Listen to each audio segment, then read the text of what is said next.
but I have my top, excuse me.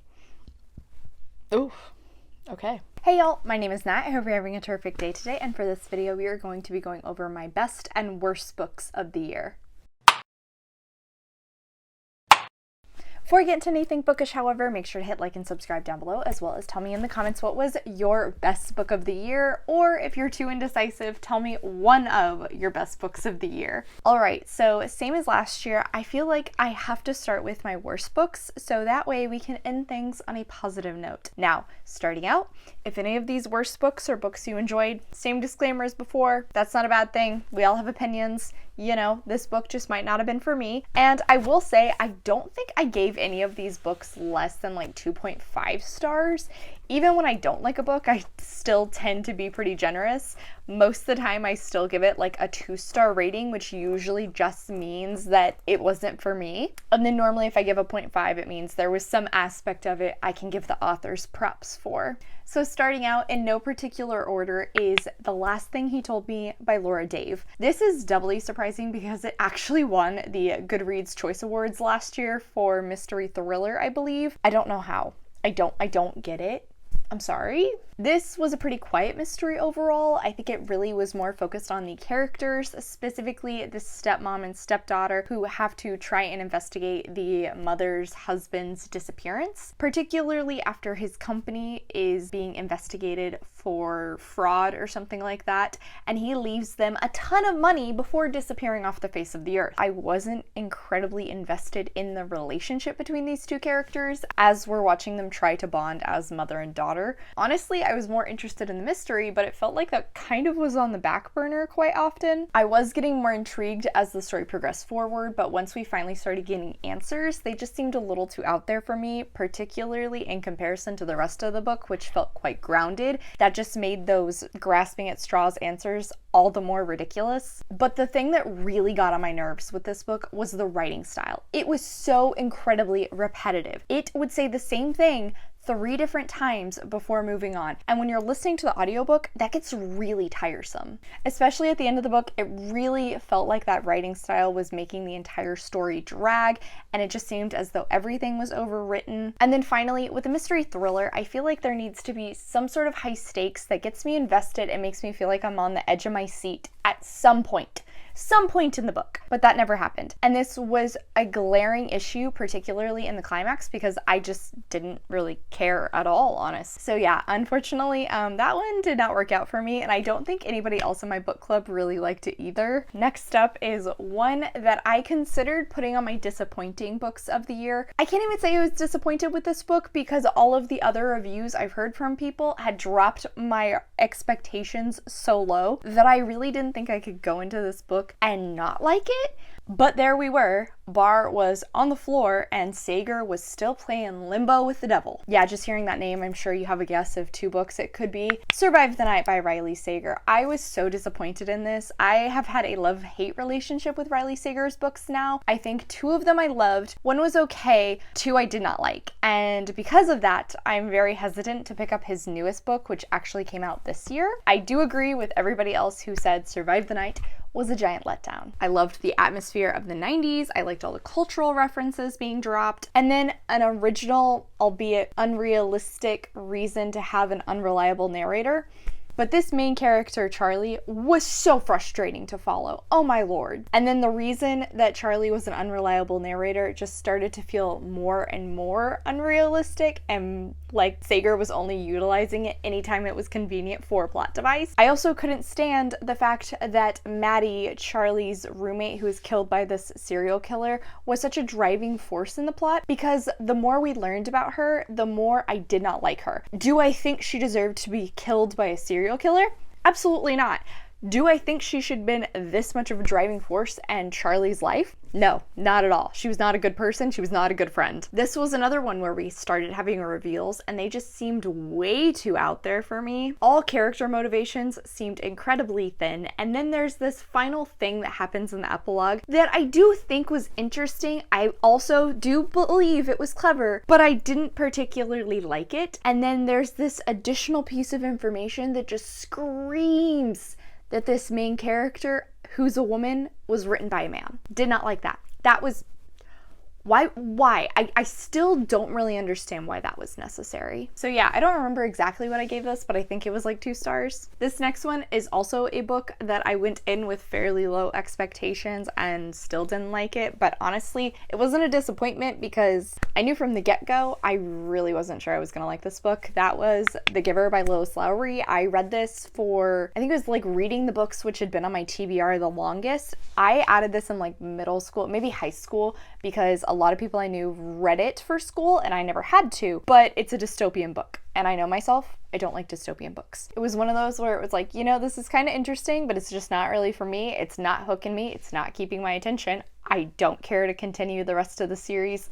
I'm just gonna leave it at that. And then finally is one that I was hoping to like. My expectations were not particularly high because it involved fairies and was a fantasy romance. And those are 2 things that I just don't really care for. Fantasy romance, I do think I'm starting to understand a little bit better what I enjoy. That was An Enchantment of Ravens by Margaret Rogerson.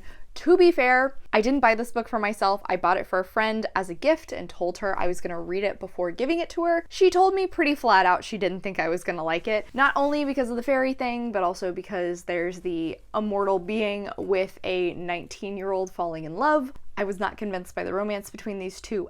Overall, I think the key word I could use to describe my experience with this book was just underwhelming. I'm pretty sure my highest rating in Compile was for the atmosphere portion of the story. That was great. I am still slightly intrigued to try something else from Margaret Rogerson, but because of how I rated this book, probably not gonna happen anytime soon. Okay, that is it for my worst books, and thankfully there was only really 4 of them, but I do have my top 10 best books of the year, and shockingly, I actually did order them again this year, starting out with The Wolf and the Woodsman by Ava Reid. This is a book that I read, thought I was going to enjoy, absolutely loved. Even though my original rating for this was 4 stars, the longer I think back on this book, the more I just love it. I have been obsessing over every little thing Ava Reid posts on her Instagram about this couple. I adored this so much more now that I look back on it. I can't wait to reread it. Honestly, just looking at all these tabs, is it really surprising I enjoyed it as much as I did? No. Folklore and mythology are just buzzwords that automatically make me intrigued by a book. Add to that a slow burn, enemies to lovers, forced proximity romance, and then a very twisty religious and political scheme going on. I originally gave this 4 stars, at least that's what it said on my spreadsheet when I was prepping for this video, and I was like, did I really only give this 4 stars? No, I gotta bump that up to 4.5. I think about this book way too often. Another one also on my surprising books was Winter's Orbit by Everina Maxwell. Sci-fi isn't really something I am interested in very often, excluding Star Wars. Star Wars I will always get behind. But to be fair, it could kind of be argued those are more like space samurai movies, seeing as how that's what they're based on, but never mind. I loved this book, and I honestly think it's the fact that Maxwell mixed sci-fi world building with a political mystery, and then this swoony, slow burn, forced marriage relationship. So good. Another book that I think back on so often. I actually read this, annotated it, and gave it to Allie, and have since been wanting to buy my own copy again. Can't believe I still haven't done that. And now, having read the next book set in this same universe, also by Everina Maxwell, I think it's clear to me that I need to try and find more sci-fi books similar to her style, and maybe that's the ticket to actually make me enjoy sci-fi. Also a surprising book, not in that video however, but because it's a dystopian and I actually enjoyed it.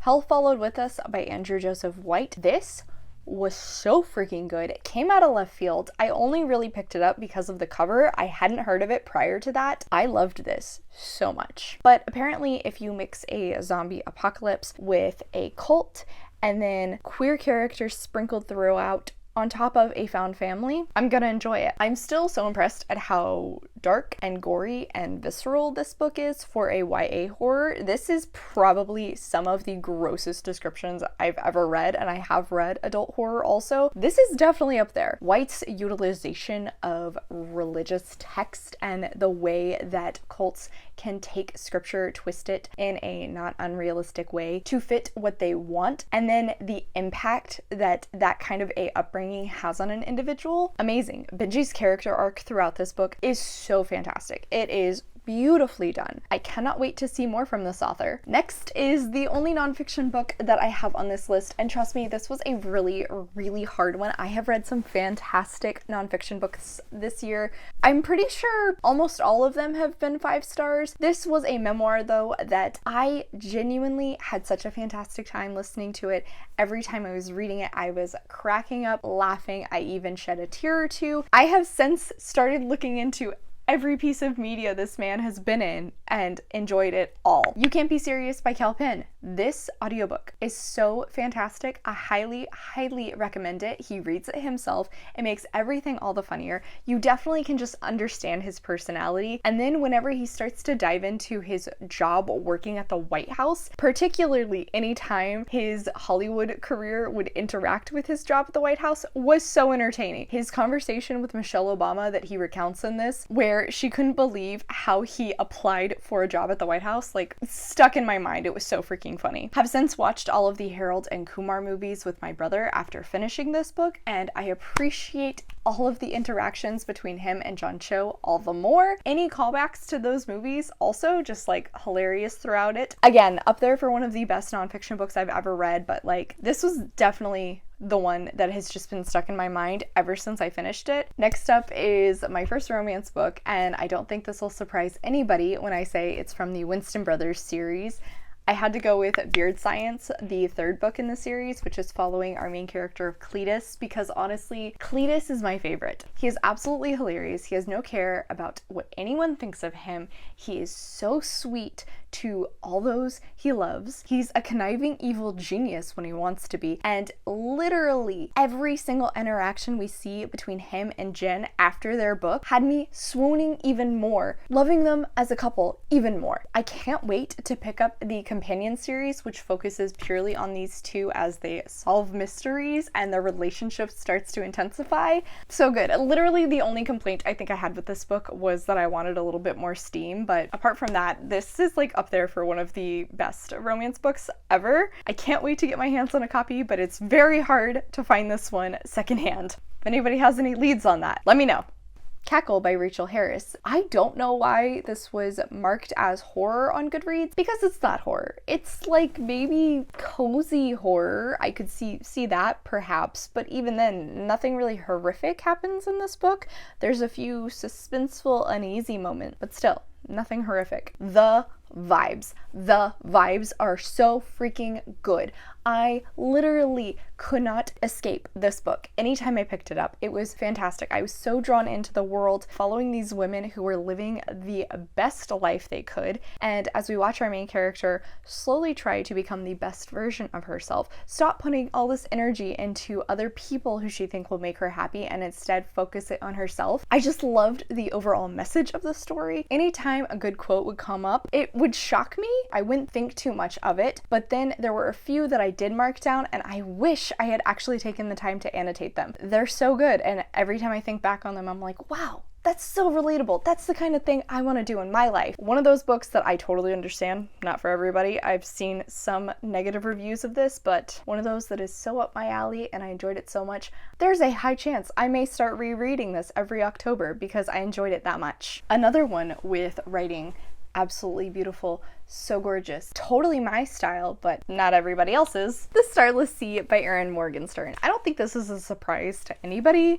Erin Morgenstern's writing is flowery, evocative, almost poetry. This is a story about stories, and I think it really showcases the beauty in stories, the impact they have on our lives, and the way that Morgenstern creates all of these interconnected, interwoven stories within one book is really impressive. I mean, this sort of writing was definitely prevalent in the Night Circus, but I was even more impressed by it in The Starless Sea. I've heard before that if you liked the Night Circus, you probably won't like this one as much, or if you love this one, you won't like the Night Circus. I am one of those people who highly disagrees. I enjoyed both of them immensely. After reading this, it has made me all the more excited to reread Night Circus. I was so shocked at how much I had grown to care about the characters in this book by the end of it, even the ones that we start out not really knowing a name for them or understanding what role they're going to play within the book, but nothing in this happens on accident. Everything is planned. It's so impressive, the detail Morgenstern gives to it. Another one that the vibes, fantastic. all the best things in life wrapped up in this book, and honestly, I want to go visit this library so much. It sounds like heaven. Give me that address. I want to go visit. Another romance book that I have not shut up about since I read it. It is a crime that I haven't continued this series. Yes, and I Love You by Ronnie Lauren. This shocked me. I had not heard anybody talk about this book. This was fantastic, and everyone I've recommended it to since has given it 5 stars as well. Adorable, sweet, funny, spicy, oh my lord, hella spicy. In the beginning, I really thought this was going to be very lighthearted, more similar to a rom-com, but was so taken off guard by the serious topics that come up, particularly in the characters' backgrounds, and then how those influence their actions and the relationship the two have and how they grow together, being the strength for one another. Our female main character, Holland, has Tourette's and anxiety. Our male main character, Jasper, was a foster child and has ADHD. Neither of their characters hinged on their neurodiversities, but instead encompassed them. And then the chemistry between these two is electric. You can feel the tension in every interaction. It starts so light, banter-filled, and then their friendship becomes stronger. They eventually slide into friends with benefits territory, and the romance just, it gets so much better as it goes. And then the one thing I will always talk about, because if you get it, you get it. It has a Mallrats ending, which as a giant Kevin Smith fan, I greatly appreciate. My last romance book and the second best book of the year is 7 Days in June by Tia Williams. I actually haven't posted a full review for this book yet, but I read it back in October. I think the review should be out in February. Keep your eyes peeled for that. The character creation in this book is impeccable. The way we see Sean and Ava fall in love in the past and in the present is intoxicating. The tension between the two of them in both timelines, so good. They are both completely fleshed out with well-developed backgrounds and such nuanced complexities. Their personalities just jump off the page. As soon as these two are in the same room, I could not put the book down. Their relationship is just so intense, and you can feel it in every single interaction. The emotions I felt throughout this book, just, I loved this one. Another one with a million tabs. I mean, like, honestly, I think this is probably the most tabbing I've ever done in a single book. I'm actually fairly certain I had to go buy more tabs while reading it. Also hilarious, especially given the fact that Ava has a teenage daughter and she is exactly like her. I love it. It's great. And then finally, my favorite book of the year, which honestly, I'm still a little surprised at this, but when I sat there and organized everything, tier ranking it where it needed to be, I couldn't deny that my favorite book of the year was A Man Called Ove by Frederick Bachman. I don't think any book this year has made me cry quite like this book has. It is so heart-wrenching and heartwarming. Definitely recommend checking out Content Warnings because this is a very somber book. I loved it so dearly, and it weirdly fit with the kind of books I adored when I was in high school, where I knew they were gonna have a sad ending, and yet I enjoyed the ride the entire time anyway. Bachman's character work with Ove, also amazing. You can tell within so many of these books that character work is something I pay a great deal of attention to. Even though this book does have this very sad tone, it's also absolutely hilarious. Like, I laughed in this so much, which really surprised me when I remember how this book started out. The writing doesn't seem like it's structured or planned out. It is more as though we're just following this man living his everyday life, dealing with his obnoxious neighbors, and slowly being adopted by them as the pseudo-grandfather. It's so casual and light. At no point does it feel like Bachman was trying to drop these life-changing quotes in. However, there were a few lines that felt like they just so perfectly encapsulated what this book was about, and I had to annotate them. I recently found out that apparently this is getting made into a movie with Tom Hanks. Who doesn't love Tom Hanks? I'm going to sob. I just know it now. I'm going to sob. I loved this book so much. Anytime I look back on it, it just makes me smile fondly. It definitely is in that same vein of cozy books as like The House on the Cerulean Sea or Under the Whispering Door, which makes perfect sense as to why I loved it so much. I don't think any other book this year made me cry like this one did, and yet anytime I look back on it, I can't help but feel happy, and if I keep thinking about it, I'm gonna start tearing up now. Check out Content Warnings, but like, if you want a heart-wrenching and heartwarming book, I have it for you. Alright y'all, so that is it for today. Thank you so much for coming to my channel. I really appreciate it. Make sure to hit like and subscribe down below. I have all my socials as well as a few ways you can support me linked in the description. I come out with videos on Monday and Friday, but until then, I hope you continue to have a terrific day. Love you, bye!